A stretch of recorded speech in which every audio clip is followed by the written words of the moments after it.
Hi, everyone, and thank you for joining us on the Empowered Mama Summit. Today, we have Priscilla Rose, who is the CEO of Genesis Group and an Amazon best-selling author. Thank you, Priscilla, so much for joining us today.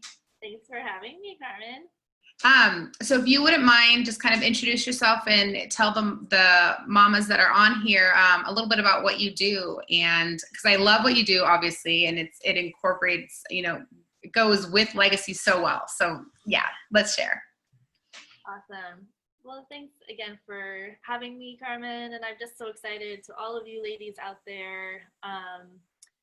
I just am appreciative of this opportunity. And what I do is I really work with both individuals and organizations and really helping them move forward on their in their lives and also on their companies very strategically and usually with a vision-based approach. And so that's a lot of what we do is come in and do strategic planning for small businesses. And most of our work right now is around succession planning. So a lot of, maybe those of you that have a business that maybe you want to work yourselves out of, or a lot of times it's helping business owners that have been in business for a while, but they want to shift to something else, or they don't want to be involved in the same way. They want to pass both leadership and ownership really to the next generation. There's not a lot of companies that make that transition very successfully. So we're excited about, we have a process, and it's called strategic futuring. It's what the book is around as well. It's around really daring to kind of create a vision of what you want for your life. And then also we help companies do the same thing. And so really getting that good picture of what we really want, and then also being able to create a pathway toward that. That was very impactful for me in my, earlier in my career. And so I get the opportunity to do the same thing with other people that were in stuff like me, in my kind of doing the same thing over and over again, maybe, dying a little bit every day and really then using the process to get a picture of, oh, this is what I really want. And this is what I could really do in the world. And this is how I can help people. And instead of just doing a job. Yeah. And what I love about it, your process and, the book that you have is was Strategic Futuring? Is that what it is? Yeah. And I love that because, this summit, we're talking about, how we create our legacy and just this daily, living with intention. And in doing that process and going through that process and, being very strategic and planning out, you can essentially live every day with the intention and with purpose. And so I love that so much. And obviously this is a great transition to the first question I have for you. But what does legacy mean to you? Because obviously you're working with families or businesses that are, kind of multi-generational, where they're trying to make sure that everything continues on and essentially is, someone's legacy. Right. And I think to me, legacy, I've worked with a great organization as well that kind of do similar things as us called Building Legacies International. They had a great exercise that we did around looking at, okay, if we were no longer here like today, what would be our legacy? That would be like, what would people remember about us? Like, what are they getting from us? How have we contributed? That whole idea. And I thought that was really interesting to think about. And then not only what that is, but where did it come from? So like those values and like, working hard and like, cause that was one of the values that I grew up with, and I'm really grateful for, to work hard. I also right now kind of balance things out, because I knew growing up, my job was to work really hard. And so for me, I want to carry forward something that is a combination of what I learned growing up, and also something that I feel like it's like not just the doing part, but the being part of who we are as humans. And I was pretty clear growing up that we were about doing, Yeah. Like 1, 2, or 3 in the morning, we were always working on these projects.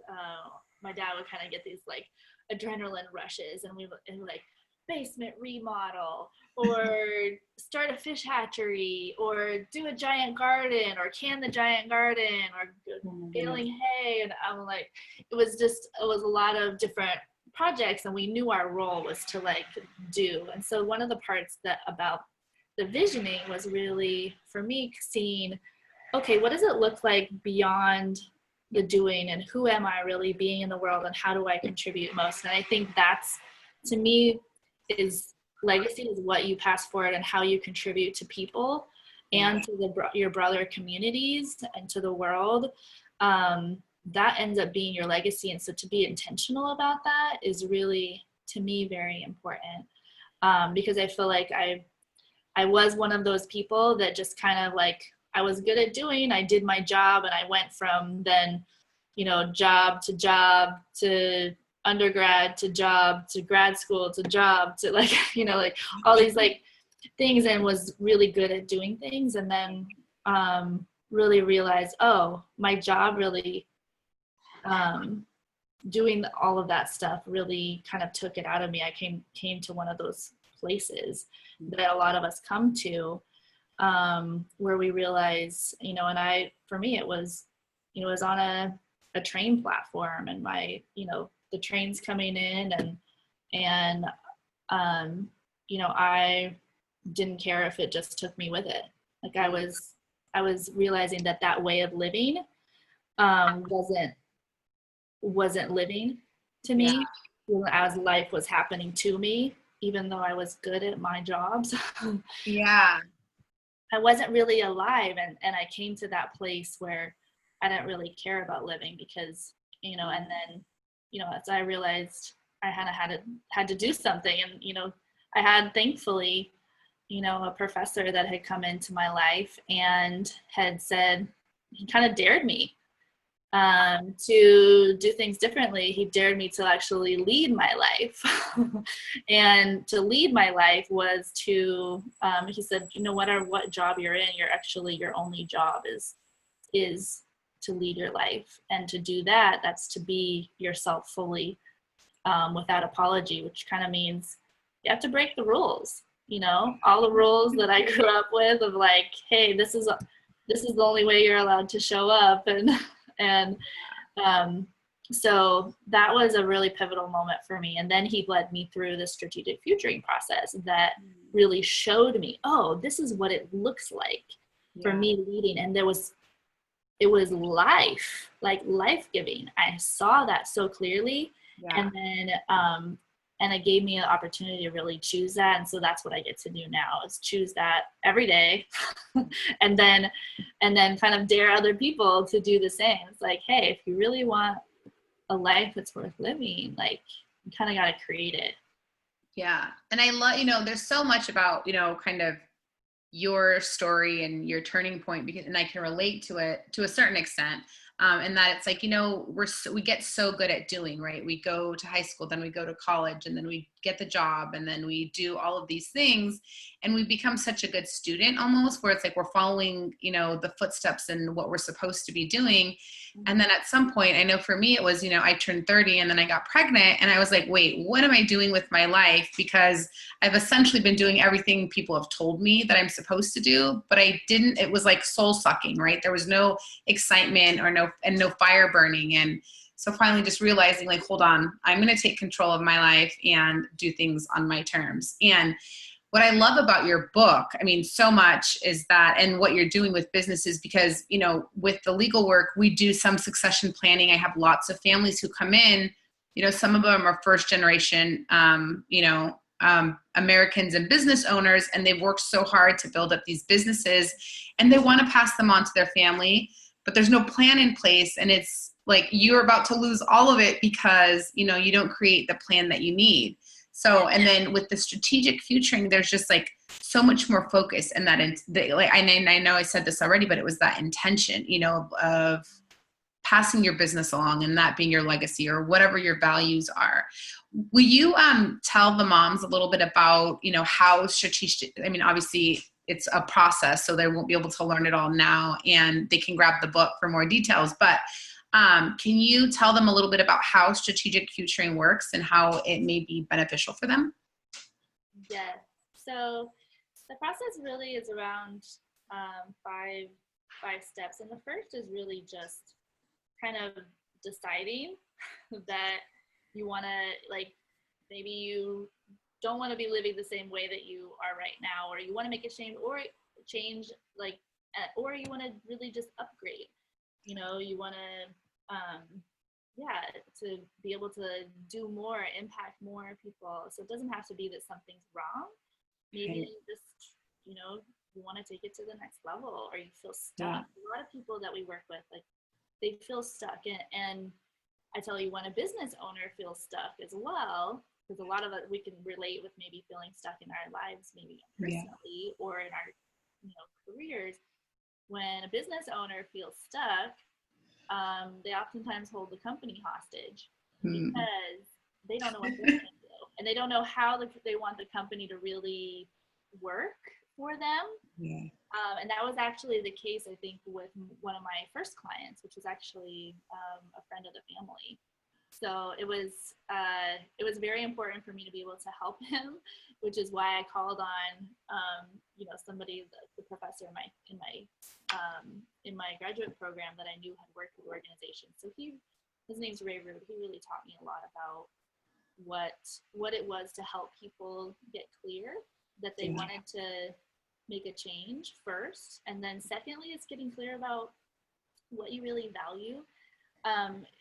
The book is called "The Future Belongs to Those Who Dare," because in a lot of ways it's risky to not follow the rules. It's risky to not do all the things, follow the tyranny of the oughts and the shoulds is, kind of what it's called in some ways.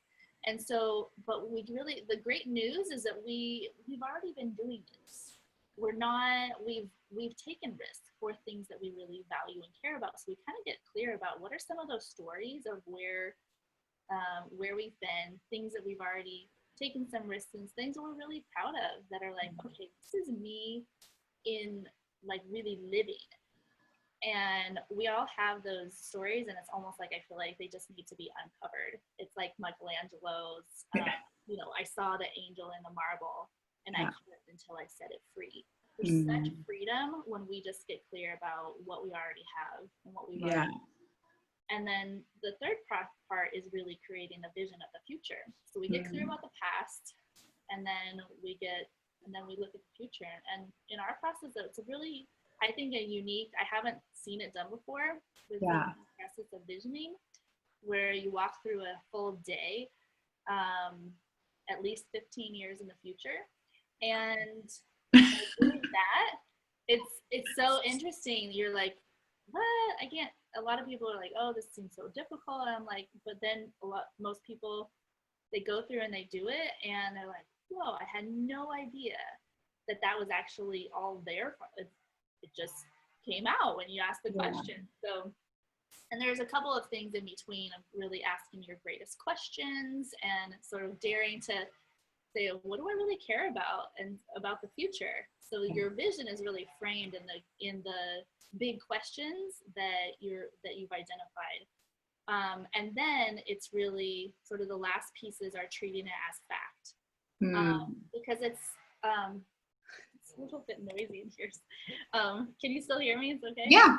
Okay, so someone. Yeah. I think it's probably more distracting for you. Okay, like someone's blowing leaves outside. Anyway, okay, so as long as it's fine. Yeah. But so it's the last pieces are really treating it as fact, treating that vision as fact to the extent that you create a plan for it and that you enroll partners in it. And the reality is that it comes from a sociologist that we, my business partner, Ray, encountered a long time ago. Her name's Elise Goulding, and she said, in all her research, she had done like 30 years of research at Dartmouth, and she said, her question was like, what does it really take for groups of people to stay together over time? And she found two things. One was that they had a vision of themselves thriving in the future. So they didn't just have a picture of themselves in the future, they had a picture of themselves thriving. Yeah.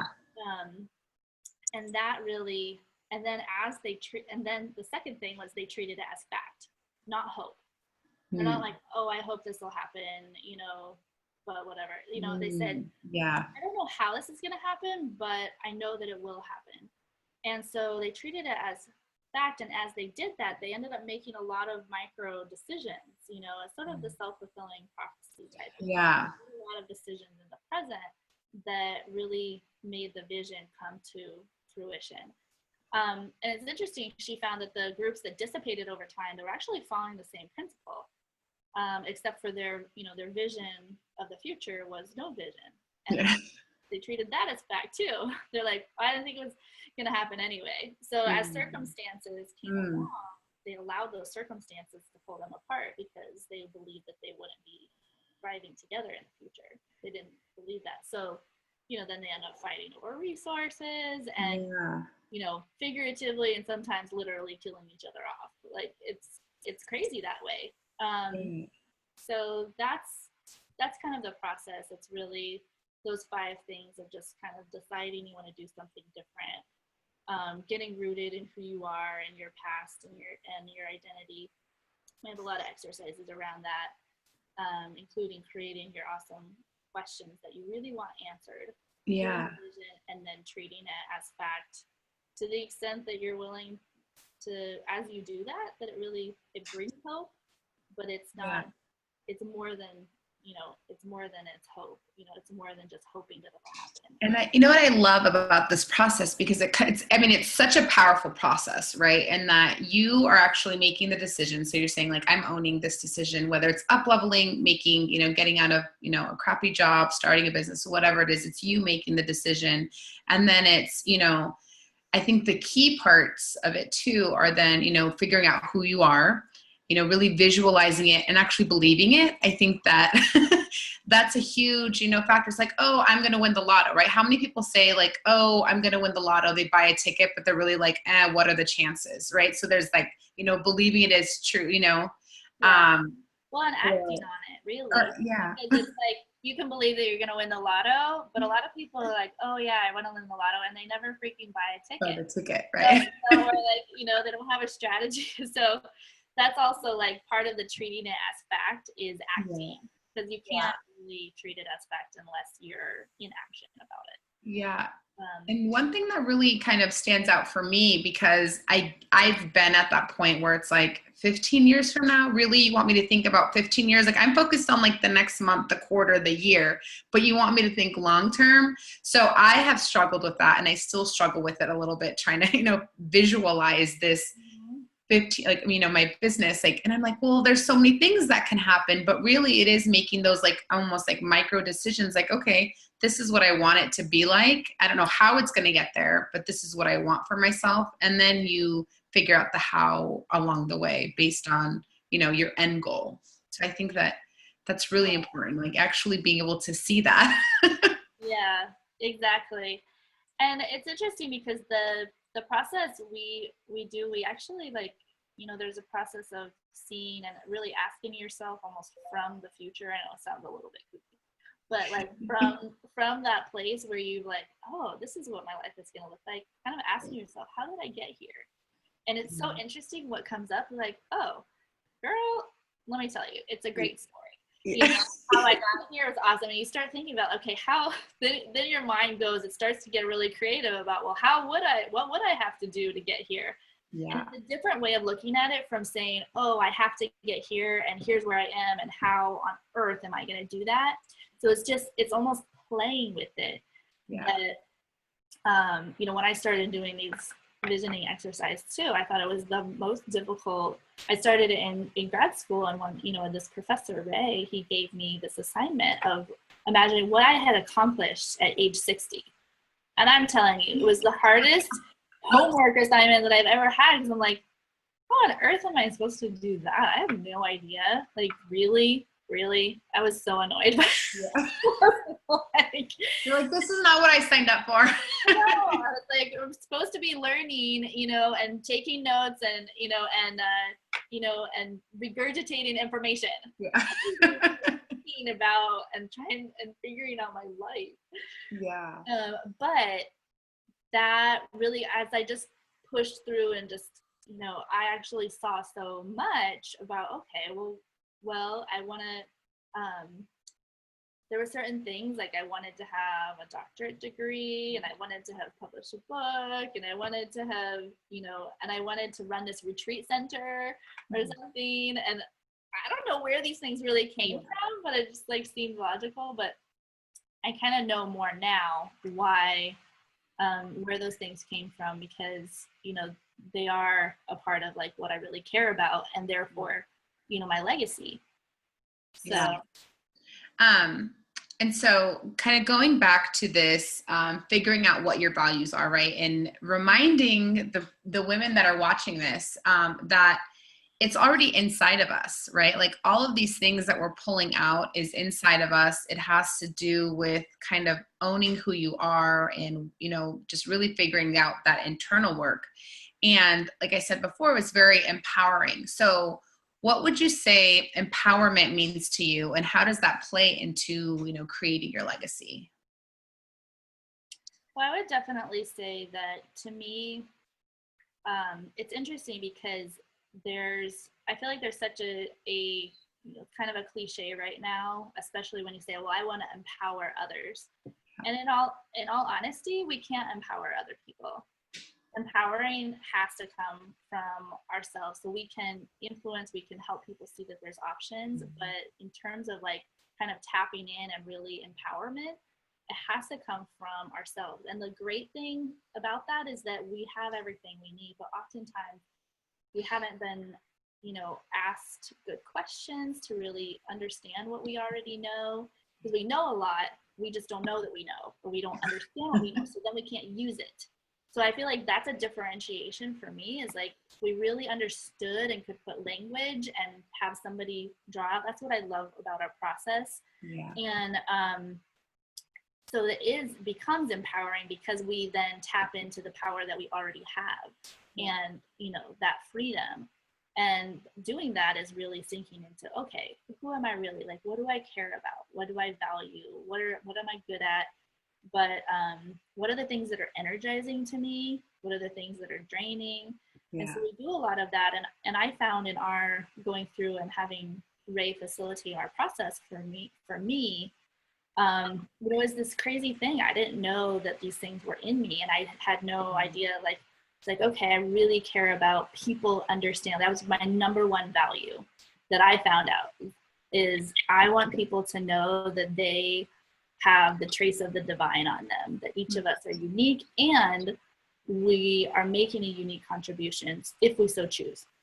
And like, we need each other. We need each of us to be like living in the fullness of who we are as well, because we need people to be showing up so that we can really learn from them.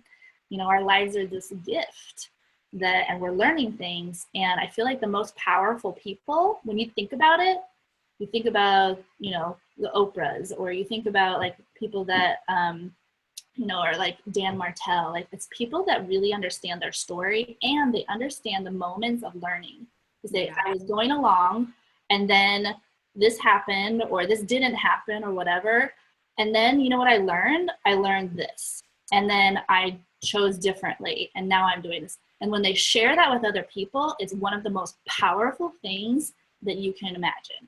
And it inspires other people to be like, wow, if they can do that, I can do that. But I feel like we need other people to help draw out some of those choice points, again, like the things that our own stories and the points that we've come to, that we've dared to do something different. And because nobody's living the same life as somebody else. Yeah. So we don't really own it. And when we do own it, then we are naturally empowered. And I feel like that was the case for me. It's like, okay, I got really rooted in what I cared about and all those pieces about me, including, this part of knowing, like really wanting people to understand their own uniqueness, their own power. And then, and then I asked, a really good question, big question for me. It was like, will I make a contribution to, my communities, to the broader world? And kind of got in touch with the fact that I really do want to. And then with the vision that I had was I was running this company in my future. It was 20 years in the future. And I was running this company that was coming alongside people, individuals and organizations, and really helping them live in the fullness of who they are, and and run companies that are doing things of importance that the world needs. And so then I came back to Ray, and I was like, well, you kind of do stuff like this in your company. I was like, I'm pretty sure I'm running your company in my future. And he's like, we're on the phone. He's like, I hear this silence. Oh, really? And then I heard myself say it, and I was like, what did I just say? I don't say things like this. I was a very shy person. I never said anything in classes. I never was like that good little student following the rules, right? Not making waves. And then, so he's like, oh, really? You are telling him you're going to own his company. You're going to run his company. So I backpedaled, and I'm like, of course, you'd have to buy into it. This is your company. You got the text. That's kind of a minor detail. I was mortified. But then, he's like a good coach, right? So he's like, well, he's like, well, actually, you will have to buy into this first. And I'm not sure that you do quite yet. He's like, and then you'll have to enroll me in your vision, and you'll have to convince everyone else around you that this is a good idea. I was like, oh, that's all, like, no problem. Yeah, I can do that. So, but it was this moment that I was like, okay, well, I have 20 years to do it. So I started putting it into action. I started part of the process. It's like, you treat it as fact, you create your plan, you start working your plan, and then the vision kind of like keeps on unfolding, as you start moving toward it.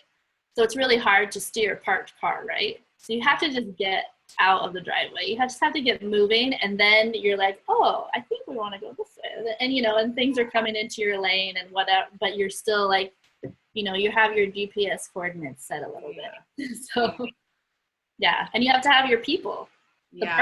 So that's the last part of that is like, he's like, you're going to have to enroll me in your vision. And I was like, how do I enroll you in my vision?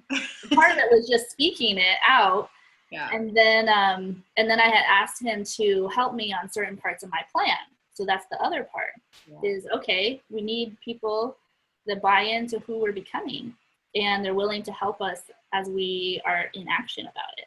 So my first thing, and I know I'm kind of going on here, but it's a really tangible piece of it. I was like, okay, if I'm going to run a company in my future, I'm going to need to know how to speak in public. And I was terrified of speaking. And I know so many people are. And so I was like, I better go through Toastmasters. So I was like, I'm going to go through Toastmasters, Ray, and I need you to kind of be my first sounding board. And he was really supportive. So every single, speech that I had, he would be my sounding board. The first time I did my run through, which was mortifying, and then give me feedback, and I felt better about it. And then I would go and do it. And he's like, listen, I would urge you to, every time you go, give your speech, sign up for the next one. He's like, don't let all your feelings about how terrifying that was let you just kind of make a commitment that you're just going to put the next one, and even if you don't feel ready. He's like, you're not going to feel ready. You just know that you're committed to doing it.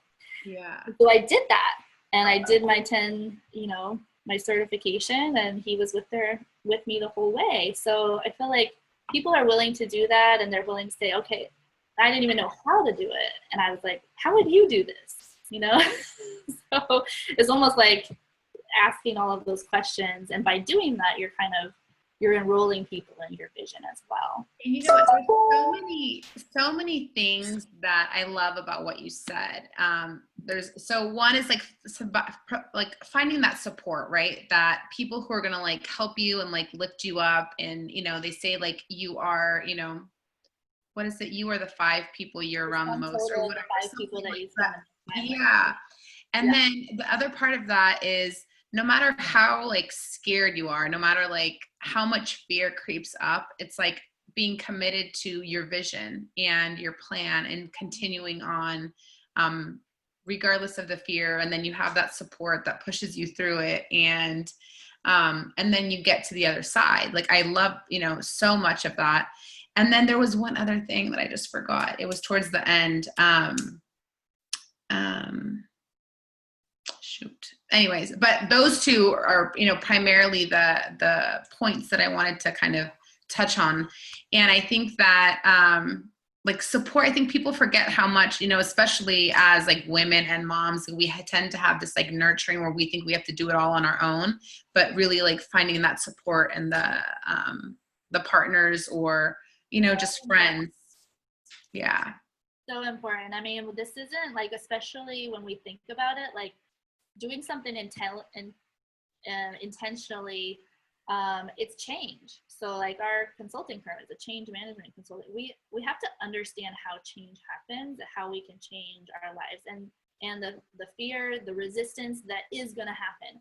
Okay, it will come there. Like, so what am I going to do about it? And maybe talking to people, that's part of the partnering, is like, okay, how have you navigated? Like my professor, or, you know, and now my business partner, you know, said, because, you know, my story is that, you know, I imagined this 20-year vision and it happened in 4 years.